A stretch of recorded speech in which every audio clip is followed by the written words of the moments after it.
Good morning, guys. Organization. Wow, organization and planning. Isn't that a struggle for real estate investors? Because we tend to be like squirrels anyway, right? You're on to something that really looks good, you're on to something else, and that's the way it works. Unless you plan and organize what you're going to do and follow that plan. And today we're going to have a guest that's going to tell you exactly how you need to do that. So you guys go and grab a coffee or Mountain Dew, corral the kitties, do whatever you got to do. Pay attention and listen. So we're going to talk about planning and organization today on Goat Talks. We'll be right back.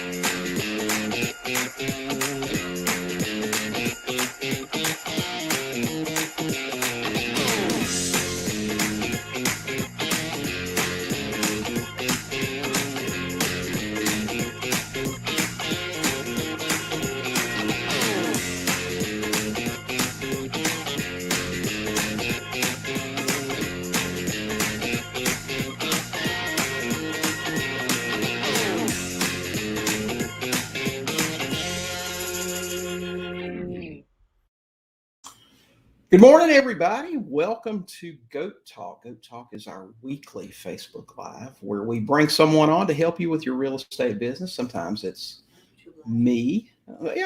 YouTube as well. Hey, if you're on YouTube or Facebook, say hello to us. Let us know where you are. We'd love to say good morning. My name's William Tingle, and I'm with sub2deals.com. We've taught a few investors over the years how to buy property subject to with creative finance, and we'd love to teach you. So join us here every Thursday morning in your time zone, 8 o'clock Pacific, and wherever else that translates to across the country. We'd love to talk to you about creative real estate and teach you a little bit about that. If you're interested in the best real estate coaching on the planet, you should join us in Sub2 Max. You can go to sub2max.com, learn more about that. Don't forget, if you're on YouTube, to subscribe to us on the YouTube channel. Hit that notification bell. You'll know every time that we go live. Good morning, Jeff Nichols out there in Georgia. Good to see you. Teresa's from Kansas. Jeff's there in Houston, Texas. Our guest is in Houston, Texas today, so you'll definitely have to connect with her, reach out, meet her. And speaking of our guest, today we've got Ashley Jackson here. A lot of our followers know Ashley.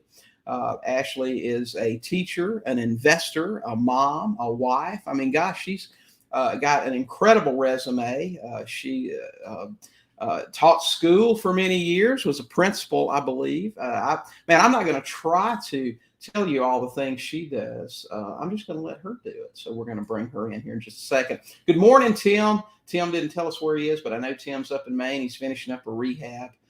Good for you. Aaron in Philadelphia. Great to see you here this morning. Helena in Kansas City. Phil Smith. Gosh, Phil Smith just joined us at our Sub2 Max Mastermind here in Phoenix. That's where we're at. We're actually in Chandler, Arizona this morning. We got a little bit out of Phoenix to get still for a few days, but we had a great time there. There's Brian. He's one of our Max students. Cindy Crane. Gosh, all of you guys, good morning. Good to see you. Okay, we're going to bring Ashley in and get going. Not waste any time this morning. Ashley Jackson from Houston, Texas. At least that's where she is today. Good morning. Great to see you. Good morning. It feels like a homecoming.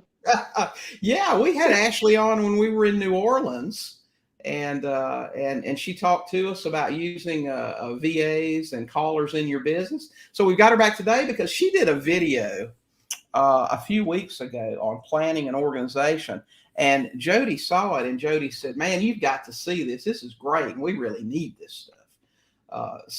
Because we're like everybody else, man. I mean, we do the squirrel thing all the time. We really have to reel ourselves in. Ashley, tell everybody, because I didn't do a very good job of introducing you. Tell everybody about you, what you do, and let's get rolling with this thing. Well, I am Ashley Jackson. As William described, I am a teacher at heart. No matter how good I get at this business and this real estate stuff, the teaching is near and dear to me. I have over 15 years of experience as a teacher and a school principal, as William mentioned. I have 5 years of experience as a full-time real estate investor. I never dabbled. For me, it was always all or nothing. I started as a wholesaler, quickly ran into subject to by mistake, thought I made it up. Long story short, I didn't. Found out William was obviously much better. Bought William's course. The subject to, I got really good at that. So I was able to turn it into a business. So I went from investor to business owner. So now I just spend my days building businesses for other people and teaching other people how to do what I did, building businesses and having some freedom.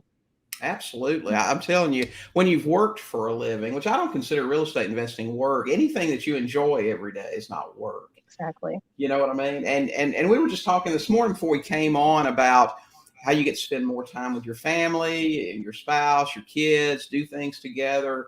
And that can actually have its trials too that we're going to get into. So let's get into it. Obviously, organization and planning is something we all struggle with. But you're really big on routines and schedules. So tell me and tell everybody here how you fell in love with routines and schedules. Okay. Number one, remember, I was a school principal, and I was a school principal at an elementary school. So this means 4 and 5-year-olds who have never seen a school before, never held a pencil before. I somehow have to get them in this building, teach them something, make them happy, and then get them back home safely at the end of the day. So every single thing had to be organized. Even when they entered the door, there was tape on the front door, and there was 4 different colors of tape. And you just follow your little color of tape to your hallway. Everything was organized. And I remember thinking my first year there, before that, I worked with older kids. And I remember thinking my first year there, like, they got something here. You can teach 4 and 5-year-olds how to self-manage on the first day of school. We got something. Second thing that got me on it, of course, was all of my mentors. Everybody I look up to, every billionaire, Gary Vee, Oprah Winfrey, Tony Robbins, they all have a routine. Every last one of them. And then thirdly, I had $100,000 lesson on why routines and planning was important. And when we get further into the interview, I'll definitely tell you guys more about that. Right. The word routine has gotten a really bad rap. But I mean, even for me too, it's like, oh, you don't want things to be too routine, whatever. But what you learn is if you're going to run a successful business, you have to have procedures in place, things you follow on a daily basis. If you fly by the seat of your pants, well, you might get lucky sometimes, but a routine really makes things predictable and just flow. It's so important. And it gives you freedom, William. That's what people don't understand. When I think routine, I think freedom to think about things. For instance, I don't want to be thinking about, should I wear red or green today, William? I can't be at the grocery store spending 10 minutes pondering over which rutabaga to buy. I'm running $1 million businesses here. And so the routine gives me the freedom to think creatively. It gives me the freedom to think about the things that are important to me, while the small things that still have to get done are getting done because they're a part of the routine and I don't have to think about them. Yeah. So when I think routine, I think freedom. Was it Albert Einstein that they said, I can't remember if it was Einstein or Edison, they said that had 7 suits of clothes and 7 pair of shoes that were all identical. And he said the reason he did that was because he didn't even have to think about what he was wearing every day. Every day he reached in the closet, pulled it out, put it on, and went. He didn't have to bother matching things or worrying about what went with what. It was just, it saved those few minutes every day for something else, something more important. I tell students all the time, get a uniform. Yeah. If you own a business, you should be wearing something with your business on it anyway. Wear the same freaking shirt every day. I have 10 of the same shirts I wear every single day, William. I'm not getting up thinking about that. I digress. Right. Okay, great. So, hey, Tim says he lived in Chandler from 98 to 2002. I miss it there. Hey, the weather's great. We actually got out a little bit the other day. It looks like a wonderful place. I'm sure it's better than Maine, where it snows all the time. Tammy, good to see you. Kizzy Williams says, hey, Ashley, how are you doing? Hey, Kizzy. Dora's here. Guys, if y'all have questions, drop those in the chat. Ashley's going to answer questions this morning about her routine. something we hear about, I've heard about forever, and I've got to be honest with you. I think I know what it is, but I'm not certain, is time blocking. Okay. So tell us about what it is and the benefits of using it. Yes, so time blocking is the key to life, everyone. Time blocking essentially means, if we want to start at the outer, right? The world time blocks. That's why we have Christmas. Everyone knows December 25th, nothing's going to be open, right? The world is time blocked. And so if you take that into a smaller microcosm like yourself, you need to time block your day. What is important to you? What are the non-negotiables for you and your family? And that time must be blocked off. It cannot be compromised at any time. So you want to start with, what are the most important things to you? For instance, in my time blocking, the beginning of my day starts with spirituality and self-loyalty. Every morning at 5 a.m., I'm up, I'm meditating, I'm reading, I'm focusing on me. Immediately after that is family time. I'm doing breakfast, I'm getting the kids ready for school. Because if I don't have that on my routine, William, what are people like you and me going to do? I'm going to work until it's time to go drop them off. I'm not going to hang out with them. Right. After that, then I will have time to work in my business. That's when I'm going hard. I'm grinding because I work best in the mornings. Mm-hmm.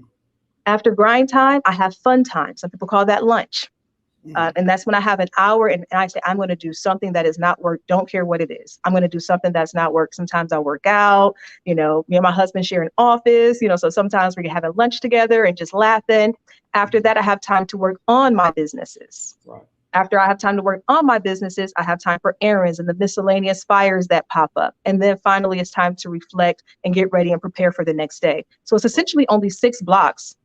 But at least during those blocks, I know exactly how my time should be spent. And the things that are important to me are on those blocks and will not be negotiated at any time. Right. You mentioned something in the very beginning that's so important and is actually a conversation Jody and I were just having yesterday when we were talking about how when you add in the fact that we travel. That's what we do. We started July the 1st. The epic road trip, a month here, 2 months there. That adds a degree of difficulty to staying on schedule. But you said something that's so important, and that's that you have to also block for yourself. Because we were talking yesterday about, we've got multiple businesses. So if we've got time for this business, time for that business, and whatever. But she said to me, we go places, we do things, we work in our business. When do we block time out to rest? Okay. You've got to block for everything that's important to you, and just relaxing sometimes and just being together is important too. Absolutely. Absolutely. And I'll take it even further for you. Gary V, he says he time blocks down to 15 minutes. Mm-hmm. He says every 15 minutes of his day, because that's how much he values his time. This guy's a billionaire, so for him, he has to only time block what's important to him. Otherwise, everything's going to come to you. And you know this, William, because you're a teacher. Our students always need us. But if we don't make time and boundaries to not be in teacher mode, we'll never not be in teacher mode. And so I don't block down to the 15 minutes yet, but I do mine down to 30-minute increments. And just like Gary Vee, just like Tony Robbins and all the other greats, I only put on there what is absolutely the most important thing to me, and everything else, it just has to wait or be delegated. Right.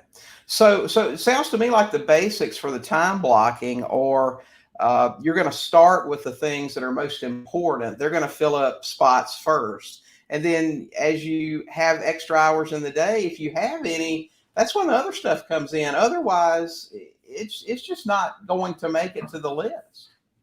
Yeah, exactly. And look, and this isn't for everyone, right? I'm not talking to the people who are fine with the 9 to 5, the mundaneness, the rat race. You really might not need a time block because your time block is made for you.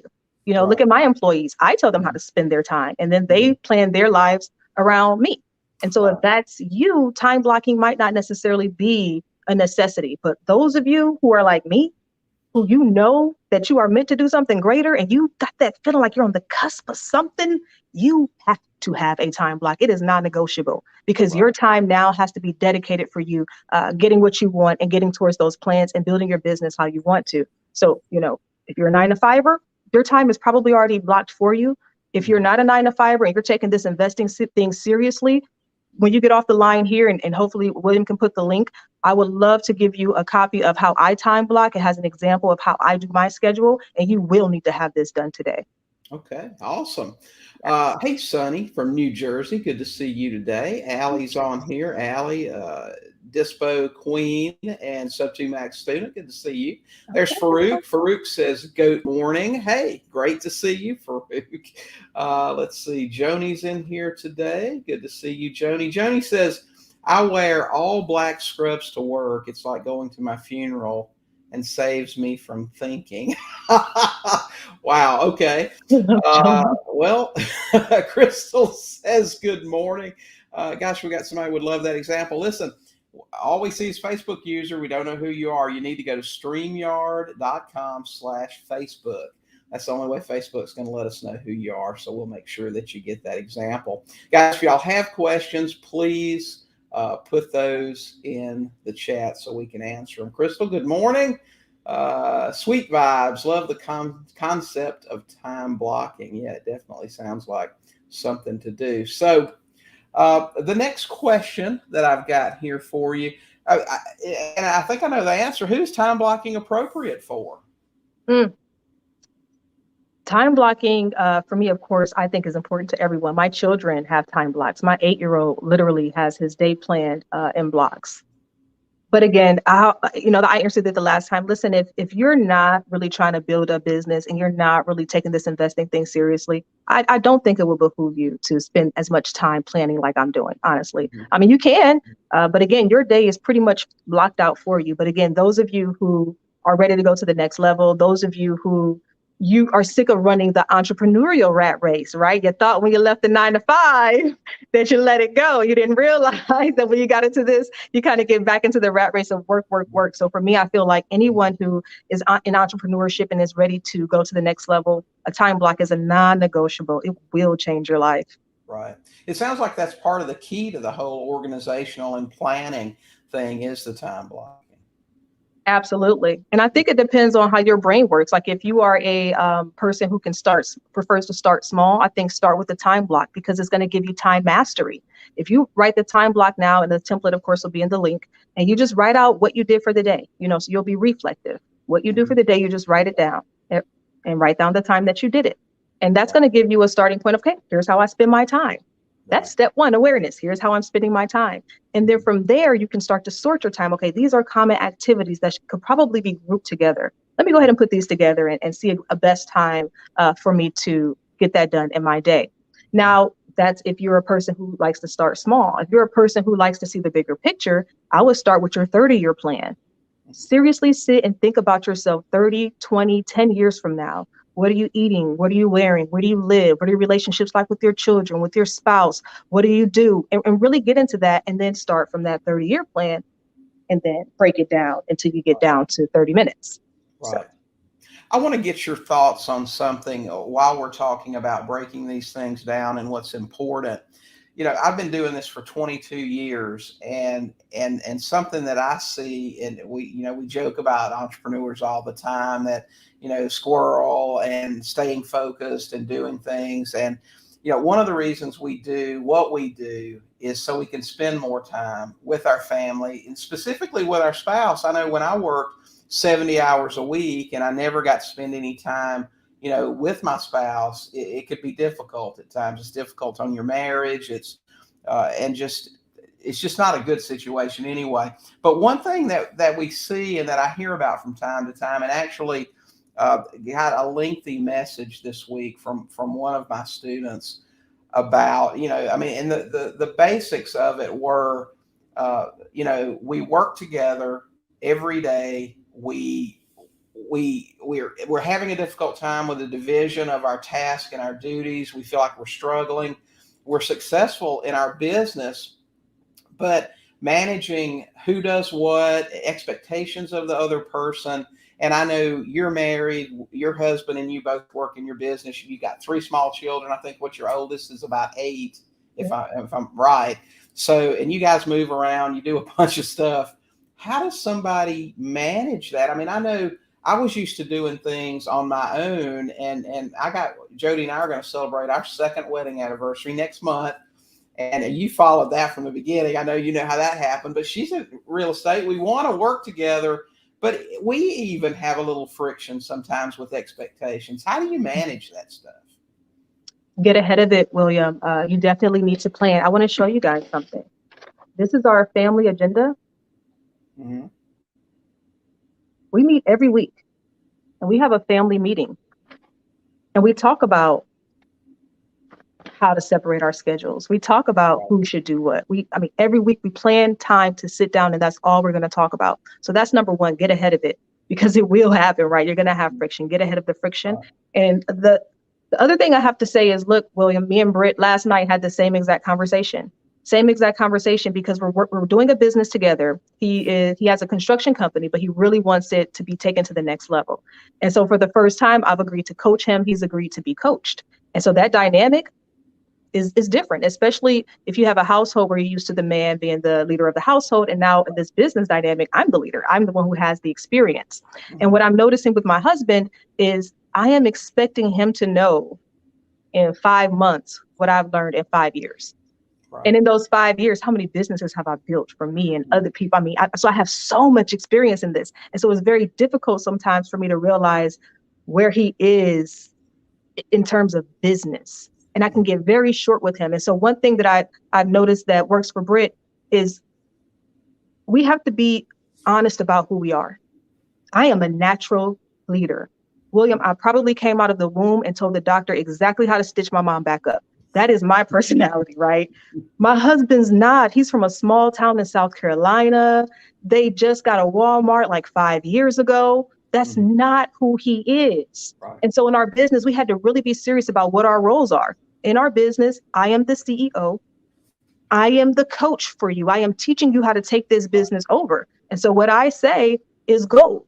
And from my husband's perspective, he's like, well, if we're going to do this, Ashley, I need you to have a plan for me. I need you to tell me what to do so that I can execute it. And so we call that staying in our lanes. And when we have these family meetings, we bring up the times where you kind of came in my lane just a little bit, Britt, or I'm so sorry, I kind of took over that rehab. I know that's not really my thing.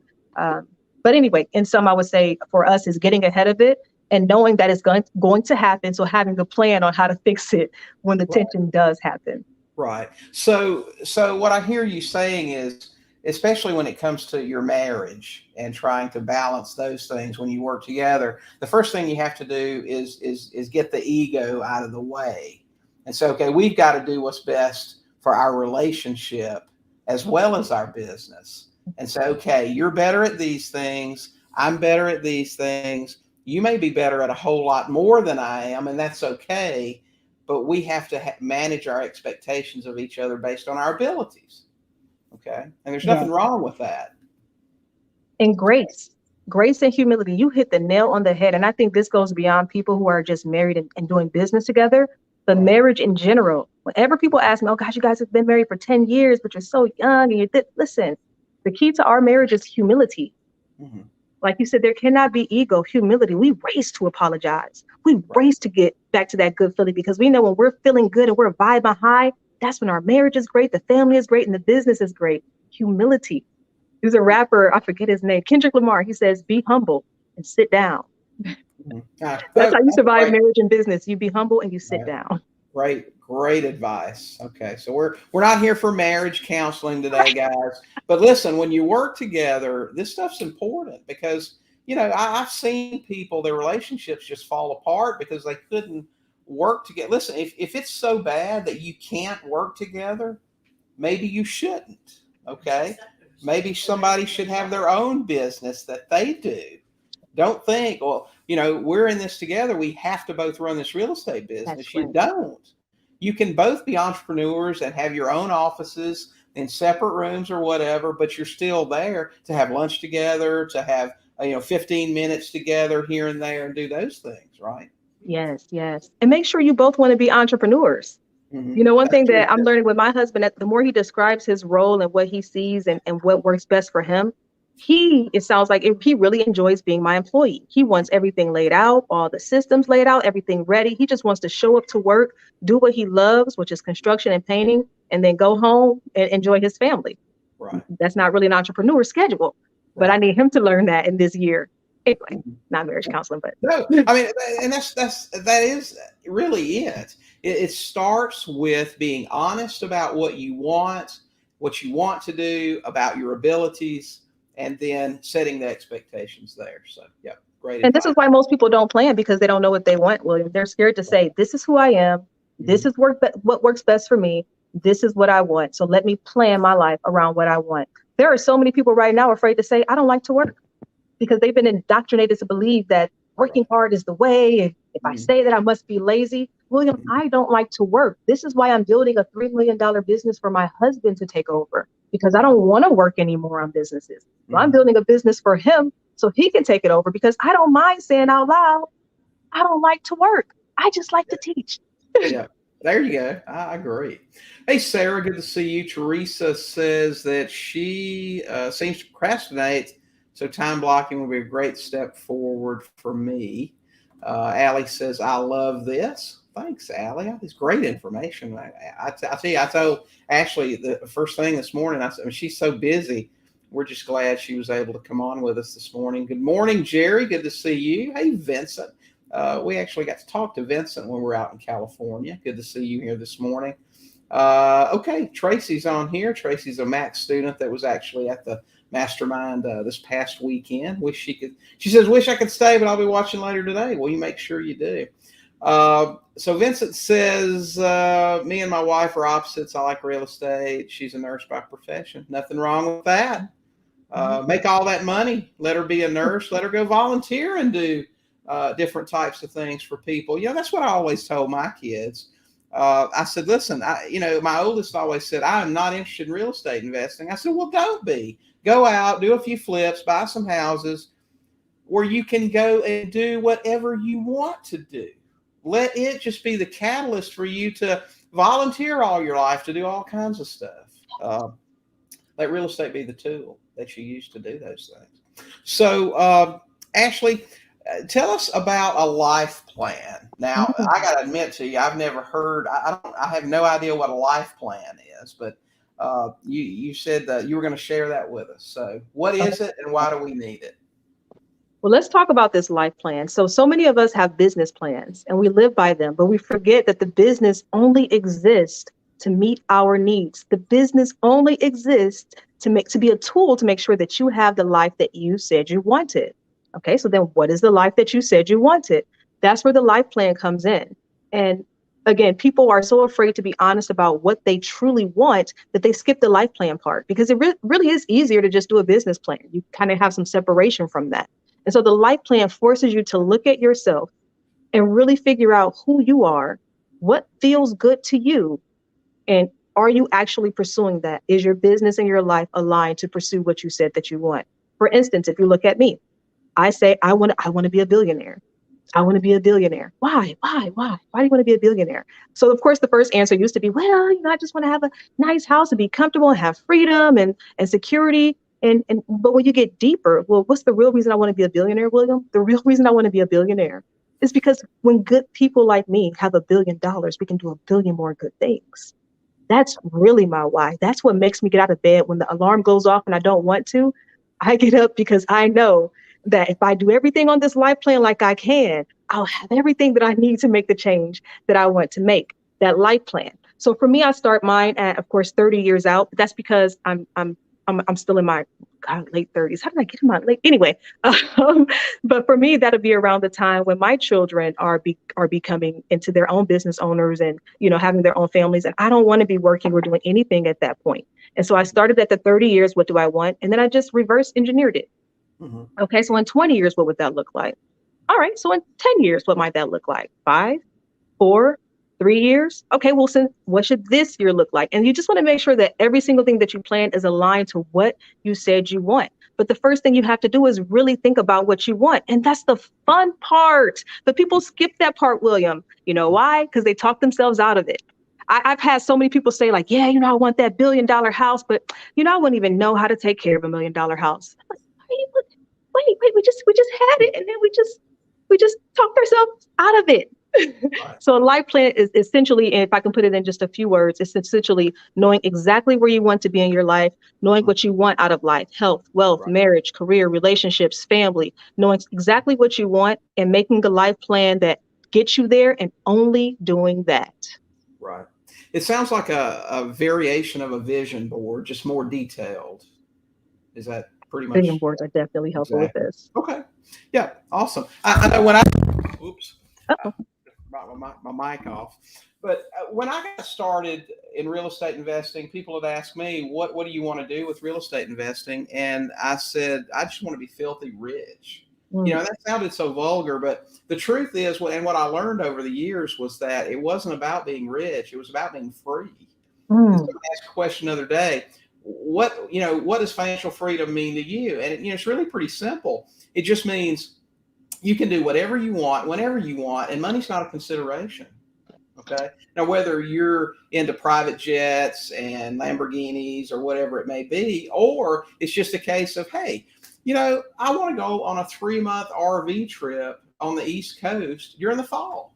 Whether it's simple, whether it's massive, whatever it may be, it's really just that simple. So it doesn't matter if you have billion-dollar dreams or if you're just the guy that just doesn't want to work. Jeff Nichols just said, I don't want to work either. Okay. If your dream is to sit on the couch and eat hot dogs all day, then, okay, it won't take you very long to get there. All right, is what we're saying.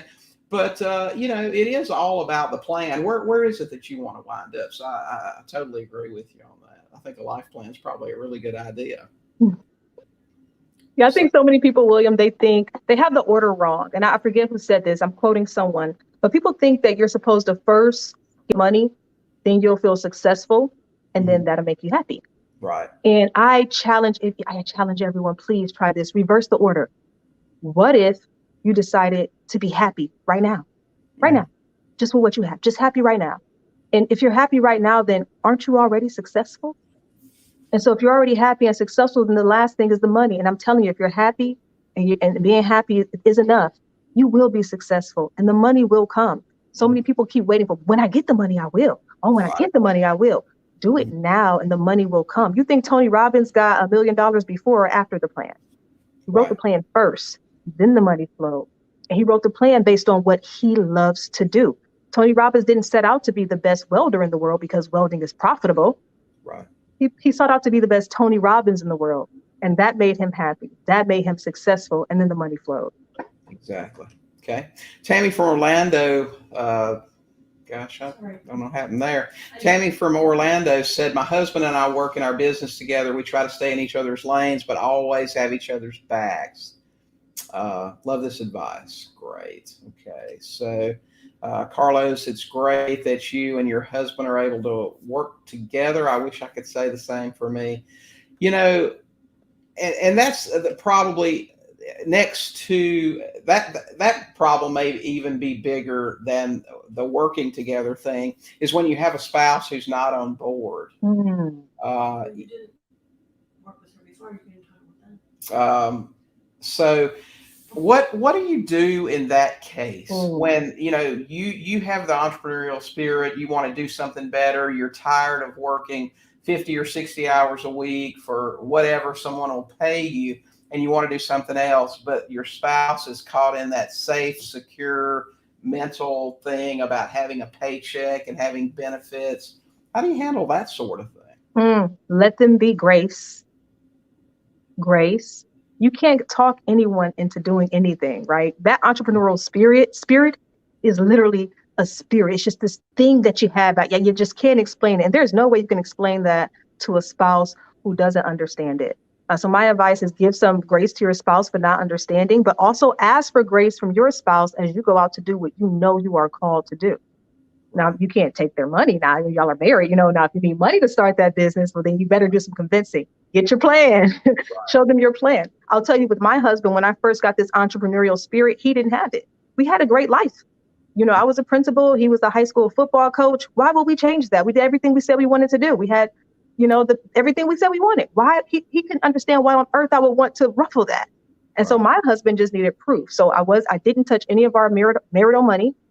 Instead, I went out and I wholesale, which took time. And I brought him home a check. I said, boom. You got the shut up check. The shut up check. I love it. That's right. That's the shut up check. That's when you go out and make that money and you go, see, shut up. We don't do this thing, right? Yeah, get you a shut up check, Carlos. That's right. Okay, Chris Adamski. I don't procrastinate. I find creative ways to avoid doing what needs to be done. Chris is one of our Max students. He was at the mastermind this weekend too, and that's what we talked about. We talked about people that, and we may be deviating a little bit off topic. We've got some time here this morning, but people that, when you're talking about planning and organizing, people that find things to do to keep from doing money-making activities. Like, let me design the perfect business card. Oh gosh, I need to spend the next 2 weeks trying to think up the perfect name for my LLC, or I need this amazing spreadsheet. Listen, you need a spreadsheet, you're going to have to work on it more than 5 minutes. Go over to Fiverr and hire somebody to build that thing, pay them, and move on to a money-making activity. So what do you do about the procrastinators, the people that find busy work to keep them from doing things that actually make money? How do you stop doing that? My first reaction, and this is just me, my first reaction is, if you are procrastinating, it's because you don't want to do something. And if you are doing something that you don't want to do, you're in the wrong industry. That tells me you have not done your life plan and you don't know what you truly want. Because William, if you give me an opportunity to speak and teach anytime, there's nothing procrastinating about it. That's what I love to do. I will beat you to the stage. I will run and beat you to the stage because I'm doing what is true to me. There will be no procrastinating what is true to me. If you are doing something that is not your thing, that doesn't feel good to you and gives you what we like to call that eagerness, that I just have to, that inspired action, well, then you might need to go back and relook at your life plan. Now, if you're like me, meaning you didn't have a life plan and now you're already in this business, it's too late just because Ashley said I might not be pursuing my passion yet. Can't just stop now, right? Well, in that case, I'm still going to ask that you write your life plan. But as William said, procrastination, don't do the things that you don't want to do. Maybe you are in the industry. Maybe real estate is for you, but transaction coordination is not. Fiverr, like William said, VA, you can hire that out very, very easily. So the things that you don't want to do, that you find yourself procrastinating, write them down, delegate them so that they're no longer in your mental space and you can focus on doing the parts that you love most. If you find yourself loving the spreadsheet part and that's what's holding you back because you're so in love with the spreadsheet part, well, then maybe you need to be in the spreadsheet business. But in the real estate business, the money is made on the phones. And if you're not doing that part and you're not doing the part where you're talking to people, well, then you might not like real estate investing because it's a people business. Yep, for sure. I hope I didn't discourage anyone. I just want you to be honest about what you want, because you only get one chance at this life. And I'm telling you, when it's over, there is no redo. And there is no because my husband said or because so-and-so said I should. This is it, y'all. This is all we get. At 35, I got 20 more summers left to look this fine and be able to fly around and live my life. That's it. And when you look in terms of I only have 20 summers left, I can only spend them doing what I want to do. And the things that I want to do, I couldn't procrastinate if I wanted to because I wake up doing it because it's just what I love to do. Right. Carlos said, hi, Ashley, what type of niche are you in real estate investing besides helping other people in starting your business? Yeah, so I am starting to niche down, but right now I still actively wholesale. Subject to is my thing, William thought I made it up. I always tell that story. We do our rentals, buy and hold, Section 8, and then most of my dispo is owner financing. And so a lot of those rentals, I bought William's book how long ago, and I feel like I'm finally starting to do the things in it. But I'm finally getting to a place where I can start to transition a lot of those rentals into owner finance situations so that I'm not as active. So for me in real estate, I'm a buy and hold girl all day long. I do not believe in debt. That's why I do subject to and wholesaling. That I don't believe in, I don't want to promise anybody 30 years of my life that I'm going to work and pay them back a loan because I don't want to work. Right. Vincent says money does not bring happiness. No. You're absolutely right. I'll tell you what money does. It accentuates what's already going on. Okay. Good or bad, right? That's right. If you got problems, you're going to have bigger problems with money. It's, if you don't manage money and you get more money, you're going to find something stupid to do with that too. It really does just accentuate. I've seen that time and time again. People that think, oh, if I can just make more money, I'll be happy. That's not the case at all. Not even a little bit. Yeah. Not even a little bit. And as William said earlier, some people's life plan might not even include money. Think about it. I'm building my husband's businesses. So in 3 years, when his businesses are doing well individually outside of me, well, money won't be on my life plan anymore. That's his job. And if he divorces me, fine, I'll still get rich. No, but money won't be on my life plan. My life plan would be around building schools and empowering others and making sure that other people can have the same experience that I had in terms of finding my why and pursuing it with 100% conviction. So 3 years from now, when I'm back on this podcast, money won't be on mine. Money is not happiness, but I will say money is the root to comfort. Yeah. It's not bad living in this $500,000 house, I'll say that. Right. Yeah. It's who was it? Was it Oprah Winfrey that said money doesn't buy happiness, but it's easier to cry inside a limousine than on a bicycle? Was that? That's right. Her and Maya Angelou. Yep. Let's see. Carlos said, it took me 8 years to convince her that wholesaling real estate investing was not a scam. So I got her to get her realtor license. She asked me yesterday what a sub-2 was. Because they have like one paragraph about subject to in the whole realtor training, subject to, I don't even remember what it was, but I've seen it several times. It's a definition of it. It doesn't explain. It doesn't tell you that it's illegal. Of course, every realtor out there thinks it is. So anyway, that's just good. Let them think it's illegal so we can keep them off of me. That's fine. That's exactly right. That's what I'm talking about. So actually, if I'm new to this, if I'm totally disorganized, I don't know what's going on, and like I like to say sometimes I can't find my rear end with two hands and a flashlight. What are the best practices for planning? How do I get started today so that next week is easier for me, works better for me, I work better with my spouse, and things just go a little bit more smoothly? All right. Number one, you need to get a planner. Sorry, this fin is falling. You need to get a planner. So I want to show you guys, my planner is real stuff on there. So please don't screenshot y'all, but I think it's important for you to see. So the first thing I do is I have my goals for the month. And this is public, right? This is on my desk. My husband sees it. My kids see it because we all need to be aligned. Once I have my goals and habits for the month, I plan out that entire month. And exactly how I told you guys, the things that are non-negotiables go on there. For instance, I like having lunch with my kids once a week at school. That's a non-negotiable. I'm not taking meetings at that time, so it gets put on the calendar. After you have your month planned out, then I just take my month and I plan out the major parts of it. So for me, budget is big. Budget is big. So you notice I have a lot of mine. It's just numbers and budgets. But that's because like William said, when he said money doesn't buy happiness, you can have $1 million and you can mess it up if you don't have good money management because it's going to situate what you have. I still struggle with money management. So for me, everything's going to be about finances. And then I move it over and I do everything by the week.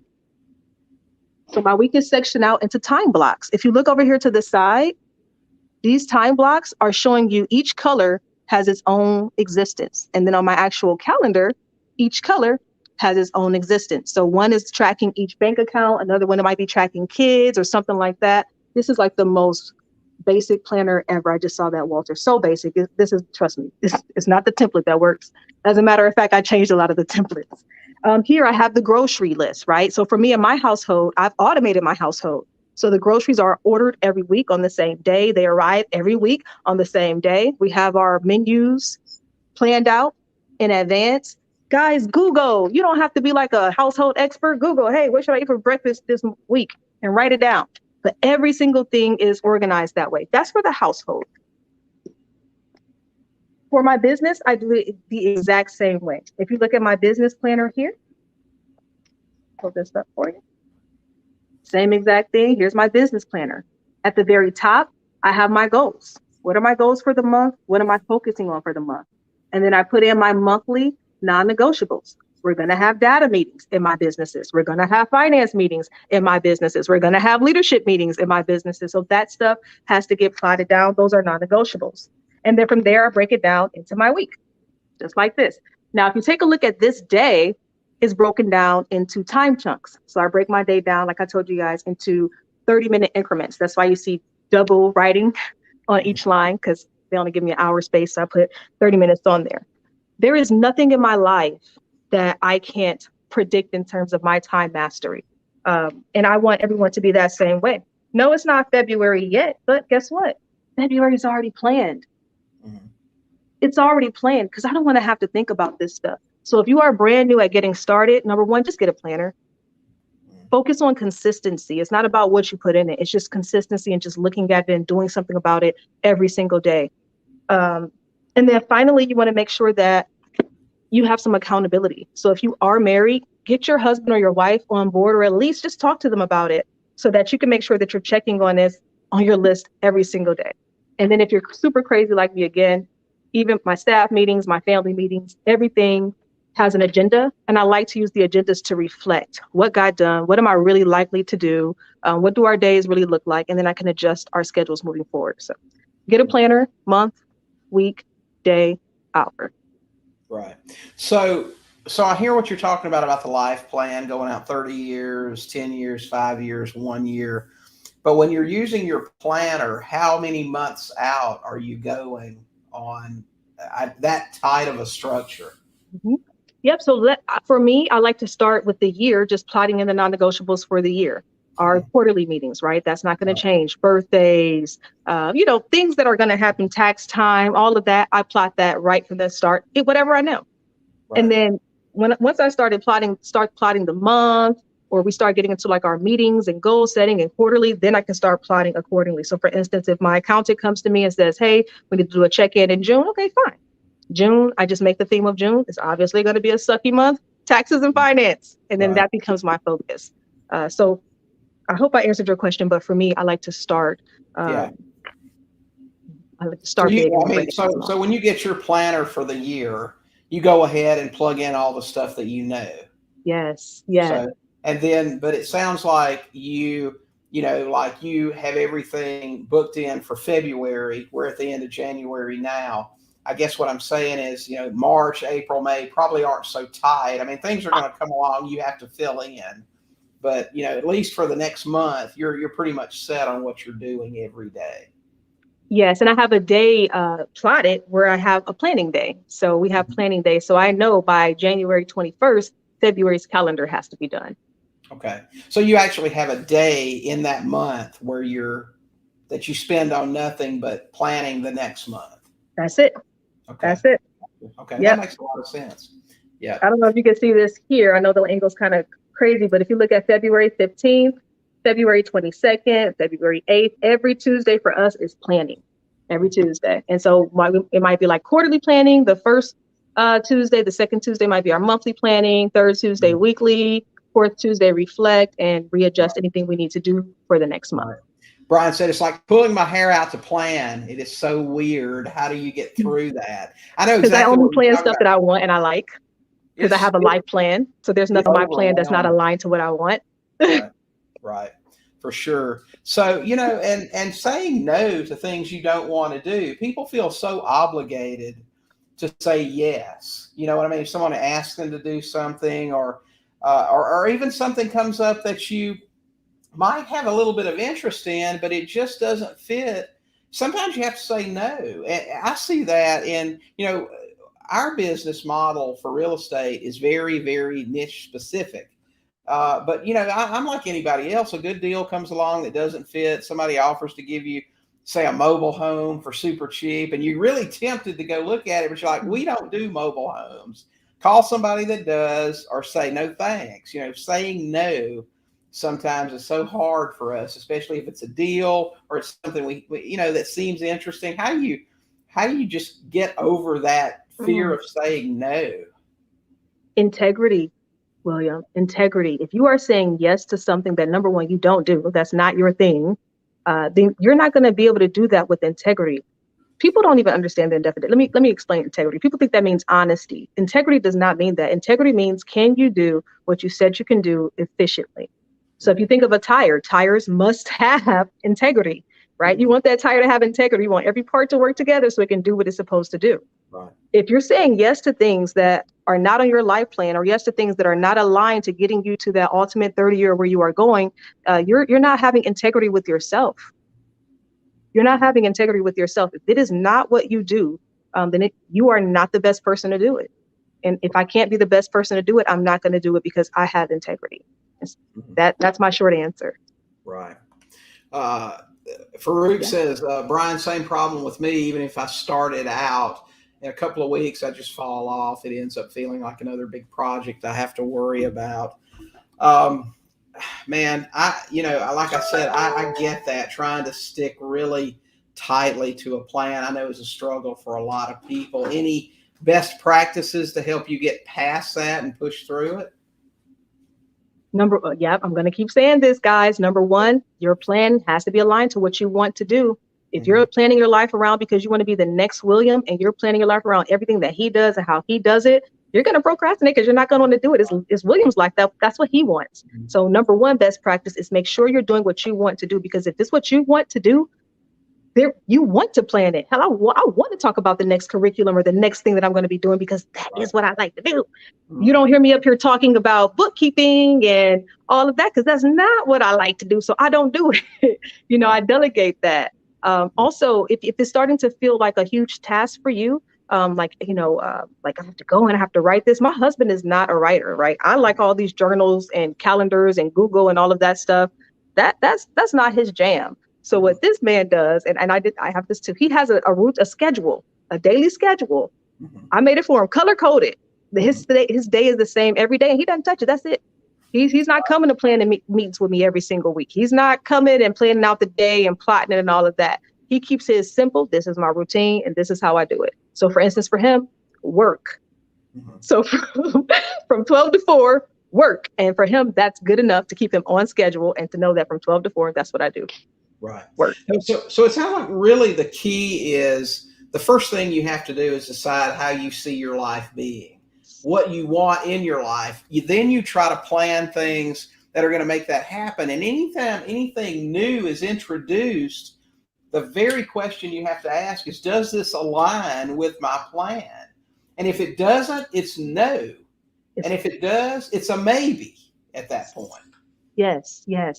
The most important thing is, if you got nothing else from this conversation, everyone, 5 things. Number 1, focus. Number 2, consistency. Number 3, discernment, which is what William is talking about, knowing when to say no if it's not aligned. 4, execution. And 5, faith. If you do those 5 things, you already have planning. The planning will naturally come because you're only focused on one thing. You're consistently doing that one thing. You have discernment that if it's not that one thing, I'm not doing it. You're executing that one thing, and you have faith that it's going to work. Simple as that. Right. You talk about a planner, and this is just a side question. I almost know what your answer is going to be. You say use a planner. Do you think that is preferred as opposed to something online like a Trello board or something like that? Do you think a planner is best? Yeah, I think the Trello board is a great support. But the teacher in me, right, who has a master's degree in education, I understand what happens when the brain is writing, right? The brain learns when the brain has multiple sensories happening when you're learning something. That is really the magic part of it. So it's not so much you having a planner and having to trudge and write it. It's that when your brain is writing, that's kinesthetic, right? Because we have a lot of kinesthetic learners, and something about that hand moving, it just generates ideas in your brain. So you want to make sure. So for me, that's why I say write it, because from the psychological and neurological side, I know that it has an effect. Yes, you need to write it down. You can have Google, for instance. I have my vision board on my phone. So I have a saved album on my phone that says My Life 2022 with my vision board on it, and I swipe. But my real life, like my real vision and my real plan is definitely written down. Okay. What gets written gets done. It happens. Yep. What's measured improves, right? Oh, yes. Okay. So Vincent says, and I've talked to Vincent. I know his spirit in asking this is, Ashley, do you feel you're too controlling or go overboard with planning? Opposite. So before I had a plan, I was extremely controlling. My husband will tell you that. Everything had to be controlled because I felt out of control because there was no plan. So there was no spontaneity in my household. Everything had to be like this because if it didn't, and one thing went wrong, it all went tumbling down, especially having 3 small kids at home. And so what I found the routine does is it allows me to be easygoing and lighthearted. It's already planned. It's already done. I don't have to think about it. I don't have to worry about it anymore. If something pops up and we have to suddenly do this, I have time in my day scheduled just for when things pop up. There's no more craziness and running around and feeling like I have to control everything. And one thing that I like about the plan and the routine, especially being married, I don't have to be the bad guy anymore. I didn't tell my husband he had to get up at 5 a.m. The routine told my husband he had to get up at 5 a.m. That's exactly right. Yeah, I know exactly what you're talking about. The planning allows you, Vincent, to spend your day being a fire chief instead of a firefighter. You're not constantly having to put out fires. You know where potentials are coming from, and you're able to go in and plan for them and take care of them before they happen. There's a big difference between constantly putting out fires. Even if you're having to deal with difficult things, you know it's coming at a certain time. You're prepared for it, and you can do something about it and move forward with it. And don't invent the wheel, Vincent. Listen, if planning isn't your thing, it's my thing. It's about 1 million people on YouTube's things. So look it up, download our planners, download our templates, and just plug your stuff in. You don't have to reinvent any of this stuff. That's why you have teachers like me and William. We do the hard work, we do the research, the reading, we put it down into a nice, easy template for you, and now you just plug and play. Right. Farouk said, great info, love it. Appreciate that. I agree. Ashley's great. She needs to plan our weeks and everything else. Let's see. We had a question in here about finding you on social media. Ashley, where can people find you? Yeah, so if you want to find me on social media, definitely check me out on YouTube, Ashley Jackson, or Innovative Solutions Innovative Solutions for Homeowners. I'm on Instagram also, Ashley Jackson, and then Facebook, Ashley Jackson as well. Yeah, reach out to me. I'd love to talk to you. Mm-hmm. Okay, great. Now, you said something about a template for your time blocking or whatever. Did you want to share that with everybody here where they can go get it or download it, or how does that work? If it's okay with you, William, I can just put it in your group. That's fine. That way it's in the files section, and anyone who needs it, it's always there. Cool. Yeah, we'll be glad to do that. So Vincent asked, let's see, where are you from, Ashley? Hey, well, I'm originally from Cleveland, Ohio. I moved to Houston about 15 years ago, but for the last 3 or 4 years, I'm a nomad, literally. Wherever we have an Airbnb that I like, wherever we buy a property that I like, and if we don't have a property somewhere that I like that I can't go to, then I'll hop in an RV with all 3 kids and my husband, and I'll just go. So I have definitely adapted to the nomadic lifestyle, but originally from Cleveland, Ohio. And you guys recently moved to Houston, did you not? Moved back. Yep, we did. So we lived here for a while. This is where my career was in teaching and being a principal. And we got back here. William, you probably had this too, man. We moved here and we were living somebody else's dream. We were living in the suburb. We were living in this house, but it's just like it was somebody else's life. And so when we came back to Houston, we did Houston 2.0. And so it feels like we're finally living in Houston because we're in the city now. You know, we're not like out in the country, but this is a whole different experience of Houston than I've ever had. Right. So Farouk asked, you're homeschooling. We homeschooled in the past, but we currently are not. We currently are not homeschooling. Okay. And Vincent says he's debating on moving to Texas from California. Listen, we just spent a couple of weeks, 2-3 weeks in California. I can't remember how long. And California is beautiful. We travel the Pacific Coast Highway. That's always been something on my bucket list to drive down it. We did that. But I got to tell you, Vincent, when I actually met with Phil and Brian while we were there for dinner, the first question I asked them was, why do you guys live here? The gas is $5 a gallon, and just other things. The taxes are so high, is incredible in everything that you pay for the tax. Well, I can't remember. Was it hotel tax? It was like 15% or something. It was insane. But it's a beautiful place, but yeah, it's expensive to live there for sure. So what do you think about him moving to Texas? A lot of people have moved from California to Texas. I was going to say, just jump on the train because that seems to be the trend. Everyone loves to move from Cali to Texas, especially if you're an entrepreneur, because you can't beat the economy here in Texas. Yeah, you really can't. I'm sorry? Just don't run Texas. Yeah, I'll tell you this, and this is true, not just about moving, but anything else. If there's something that you want to do, just make it happen. Just do it. Do it. What are you waiting for? Waiting until you have enough money, until you have whatever. Just make it happen. Go do it. I can't overemphasize that. I don't know what else to say about it. But, what are you waiting for? Until you have enough money, until your kids are grown, whatever. I'll tell you this. Ashley touched on it a little bit earlier, and I don't want to spend too much time on it. My students have heard me harp on it for the last few weeks. I saw an app recently that what it does, it takes the average life expectancy of 80 years and it marks it in Sundays, because everybody lives for the weekend, right? Everybody that works lives for the weekend. And it basically breaks down how many weekends you have in your life. And you put in your name and your birth date. And then every time you open your browser, it says, "Good morning, William. You have 273 Sundays left." And man, when I saw that, it really, it affected me in a way I can't describe, because, you said you can't believe you're in your late 30s. I'll be 60 in May. Okay. So when your average life expectancy is 80 and you're 60, there's a lot of red checks on that little thing, and there's not a whole lot of time left. And when you really see that in front of you, you have realistically X number of your life left. It really changes the way that you look at things. It's a Google Chrome extension. It's not that big a deal, but some things really affect you and really hit home. And that's what it does. And listen, Vincent, I don't know how old you are, but every Sunday you've got one less left. Start living your life now. Don't wait until some point in the future. Do what you've got to do to start living that life today. Okay. I just hijacked Ashley's Goat Talk. I'm telling you, that's super important. Okay. That's all about that life plan that you've been talking about. Yes. Okay. Where you see things going. So. Live now. The great rapper Nas, he says, "Live now. There's no promise of a second time around. So all you got to do is live." Yeah. So many people are convinced that money is what's important. And so they run around chasing money and they forget to chase the time, William.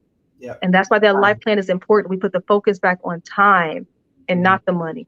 That's right. When somebody gives you their time, Ashley's given us an hour of her time this morning. That is something she'll never get back. You've got to appreciate people that share with you and that give you their time, because she can make more money. She can go out and do something, but she'll never get that hour back. So we really appreciate you today. If you want to put that inside the group, make a post about it, put it in the file section. We'd appreciate it. I'd love to see your time block. So Ashley, any parting comments on time blocking, organization, and planning? Parting comments. Yes, absolutely. William, you and I had a conversation the last time I came on to do a Goat Talk, and we were talking about my VA agency. And I'll never forget the advice you gave me after that. And I think this has to be shared. Anywhere I speak, I'm going to share what you share with me. Do not lose focus on why you're doing what you're doing. Do not lose focus on why. I started a business because I wanted to spend more time with my husband and my children. And like everyone else, I got so caught up in everything started moving fast and the money started rolling and everything just happened. And I looked up later and 4 years had gone by and I don't see my kids or my husband. The mission was not accomplished. And it took William to snap me back into reality. I'm so proud of you, Ashley. So proud of you. I've been watching you. Keep up the great work. Hey, but can we check in on the family goal that you had? And that changed my life forever, William, because it kind of snapped me back into reality. And so I say that to share with anyone else. The life plan's purpose is to remember your why. Why are you doing this? There's so many opportunities that will come to you. They will come to you because if William's your teacher, they will come to you. And it's very important that you remember why you're doing it. If it's because of your family, then keep them first. Plot them first in that life plan, in your calendar, in your agenda. Put them first always if that's your why.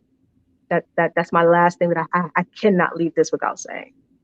Right. And that's so true. It doesn't matter how much money you've got if you're alone and you're miserable and your kids are grown and they never got to spend any time with you. Yeah, mom's very successful, but we never saw her. She was always working, So anyway, that's great advice.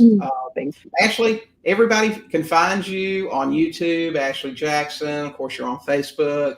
You post in our group occasionally when you've got time. We appreciate you. So that everybody can find you here. You're going to come in, share your time block with everybody. We appreciate that as well. And we really thank you for spending the time to be on here with us today. Thanks for having me. And thanks for loving my nerdiness, man. The organization and the routines, it doesn't get a lot of love. So thank you. All right. You have a great day, and we'll talk You to you soon. too. Bye. Thanks. Bye-bye.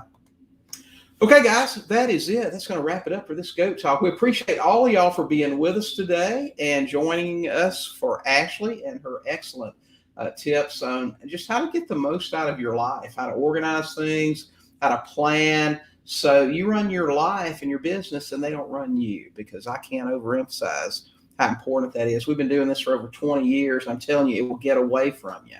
So anyway, you guys go out. Have a great day. Talk to some sellers, buy some houses, and we'll see you next week.